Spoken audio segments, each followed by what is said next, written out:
जहाँ तक हम लोग बात करते रहे हैं, हमारा बहुत सीधा है कि जनता वर्तमान सरकार और वर्तमान प्रधानमंत्री के डेडली अगेंस्ट है।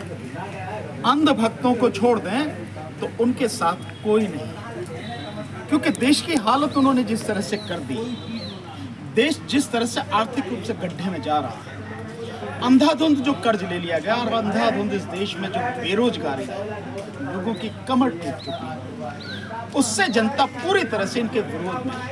पर ये जिस तिकड़म से जीत के आते हैं, जिस प्रशासनिक मशीनरी के माध्यम से और जिस चुनाव आयोग के माध्यम से और जिस ईवीएम के माध्यम से जीत के आते हैं, अगर वो गड़बड़ी होती है तब तो जनता का कोई भी फैसला कुछ है ही नहीं। और अगर वो गड़बड़ी नहीं है तो आप लिख लीजिए, जनता इस बार इनका सुपड़ा साफ कर देगी। 400 की जो बात कर रहे हैं, 10 हट के 40 ये पार नहीं कर पाएंगे अगर जनता का फैसला होता है। और जनता इन सारी चीज़ों को देख रही है, जैसे सीबीआई के माध्यम से, जैसे ईडी के माध्यम से, ये सरकारी गुंडागर्दी, इसके लिए सबसे बेहतर शब्द यही है, सरकारी गुंडागर्दी। और ये सिद्ध हो चुका है कि सीबीआई के माध्यम से, ईडी के माध्यम से जिस तरह से ये सरकार हफ्ता वसूली कर रही है, इस देश ने ऐसी सरकार, ऐसा प्रधानमंत्री, ऐसा नजारा कभी नहीं देखा। अरविंद केजरीवाल जी की जहां तक बात है, जो उसमें सबसे बड़ा अपराधी है व्यक्ति, जो सरकारी गवाह बन गया है, 50 करोड़ रुपए रिश्वत उसने दिए, 50 करोड़ का बॉन्ड उसने दिया नहीं दिया, वो सरकारी गवाह है।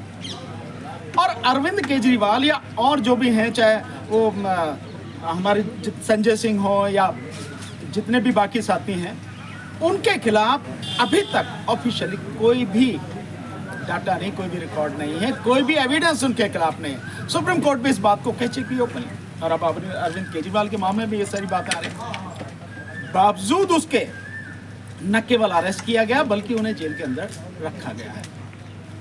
इससे बड़ी विडंबना और क्या हो? तो जो कुछ हो रहा है बहुत गलत हो रहा है और जनता देख रही है। जनता काश इन सारी चीजों को देख के अगर जिस दिन सड़क पर आ गई, वो नजारा होगा देखने लायक। और आज नहीं तो कल जनता सड़क पर आएगी, जिस तरह की ये गुंडागर्दी और तानाशाही चल रही है। सर, मैं कस्टोडियल मौत की बात करूं कि जिस तरह से मुख्तार अंसारी की मौत हुई है, खैर उसकी बात ना करके मैं जिस तरह से एक सूत्रों के हवाले से खबर आ रही कि अरविंद केजरीवाल की जान को खतरा है, तो सर इसको कैसे देखते हैं? देखिए, जो तानाशाह सरकार है, उस सरकार में कुछ भी हो सकता है, आप किसी भी संभावना से इनकार नहीं कर सकते हैं।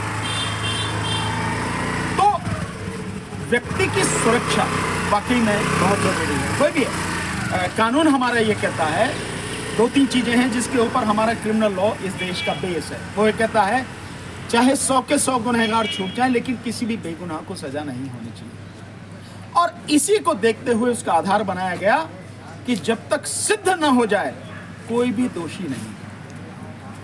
ये आधार है कानून का। और जब तक सिद्ध ना हो जाए दोषी नहीं है, तो उसके खिलाफ कोई भी इन्वेस्टिगेटिंग एजेंसी या सरकार कैसे गलत कर सकती है? क्या अधिकार है उसको?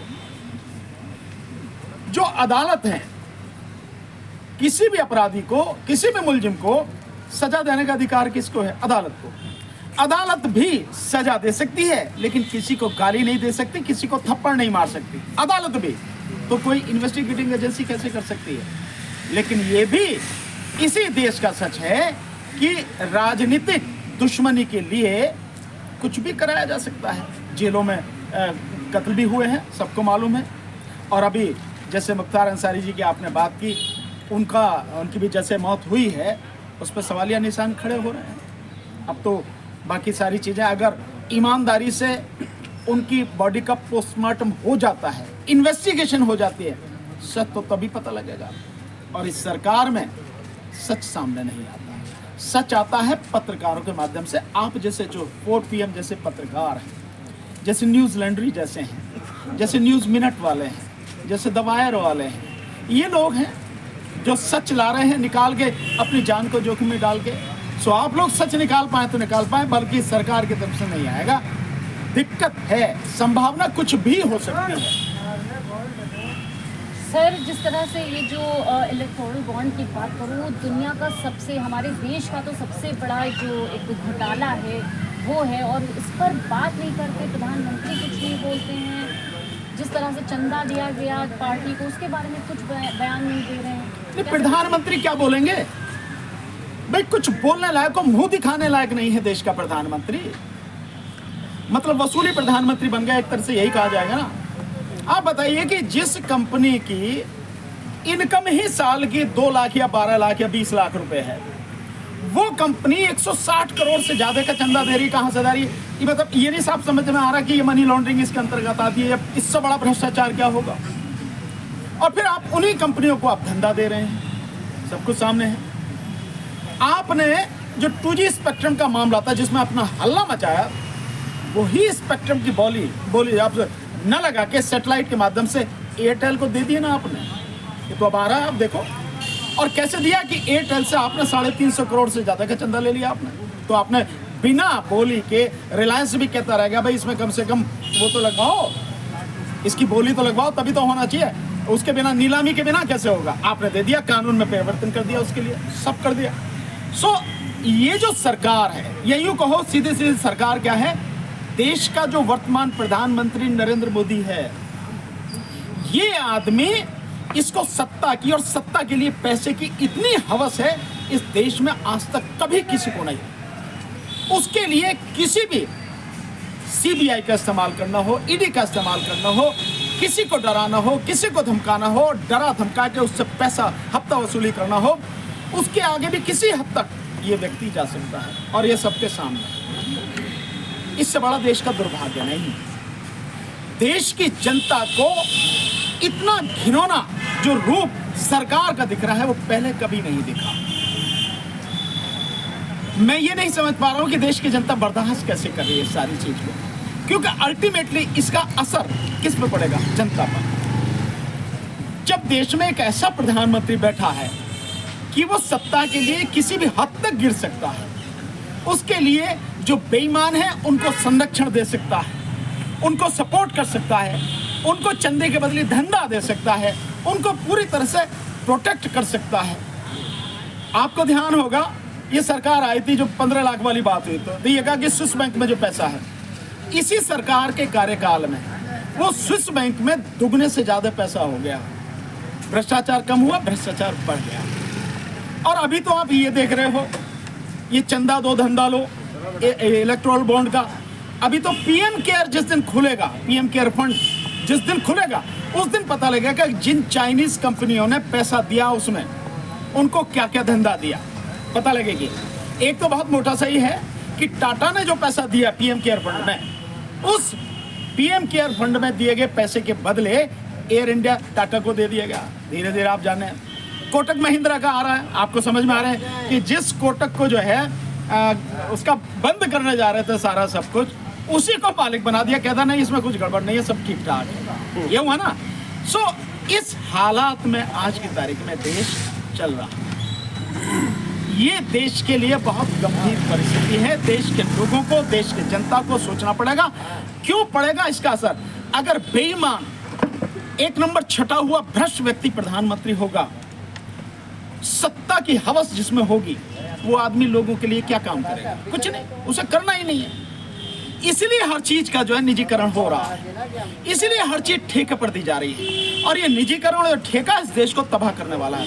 एक छोटे से उदाहरण से आप समझेंगे, जो प्राइवेटाइजेशन किया जा रहा है, इसके माध्यम से इस देश की शिक्षा और इस देश की स्वास्थ्य सुविधाएं, उनकी जो कीमत है आसमान पर जाएगी। गरीब आदमी इलाज नहीं करा सकेगा, गरीब आदमी, गरीब का बच्चा पढ़ नहीं सकेगा।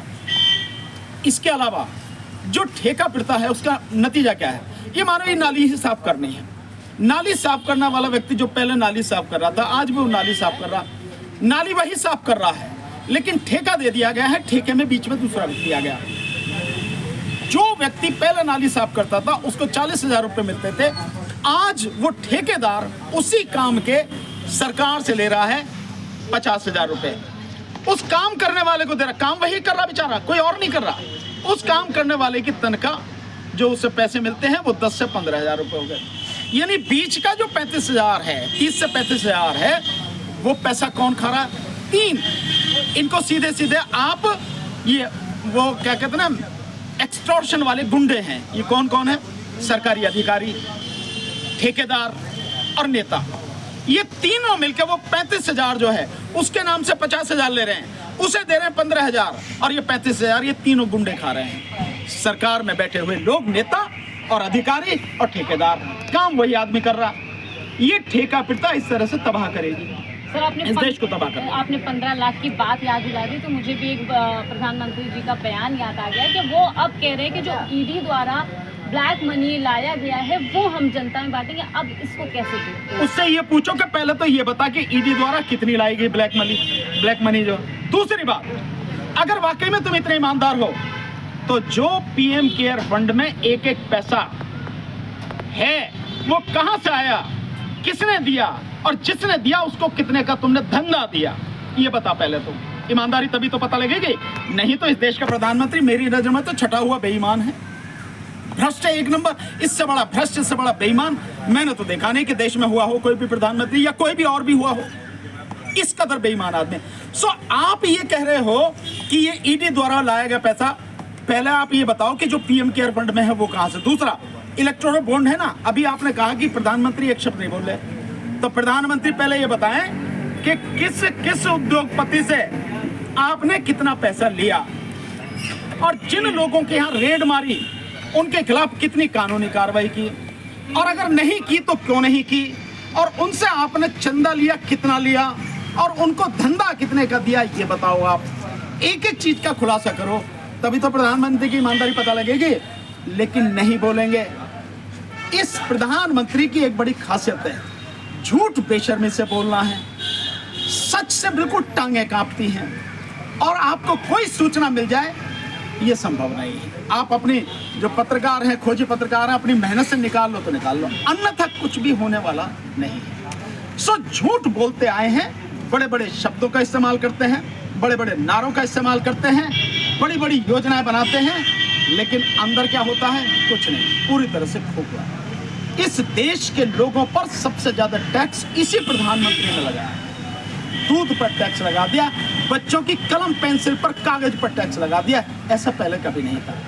और ये उस सब के बावजूद है कि कोरोना काल के बाद और नोटबंदी के बाद और पूरे इन 10 सालों में इसी प्रधानमंत्री ने 155 लाख करोड़ रुपया कर्जा लिया है विदेशों से, 155 लाख करोड़, और 115 लाख करोड़ का जो कर्जा है वो मात्र पिछले 4 सालों में लिया, मात्र पिछले 4 सालों में।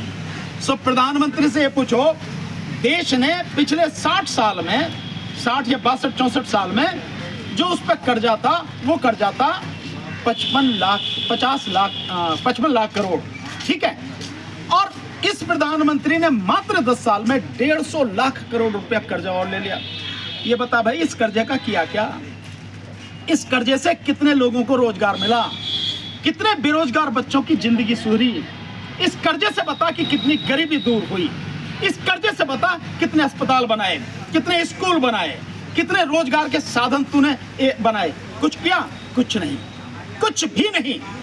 ऐसा निकलता है यहाँ से वहां तक के 10 किलोमीटर, 15 किलोमीटर, 20 किलोमीटर कि भैया प्रधानमंत्री का वो हो रहा, रोड शो हो रहा, और चारों तरफ से वो किराए की भीड़ होती है, करोड़ों रुपए के फूल बरसाए जाते हैं जैसे कोई किला फतेह करके आया हो।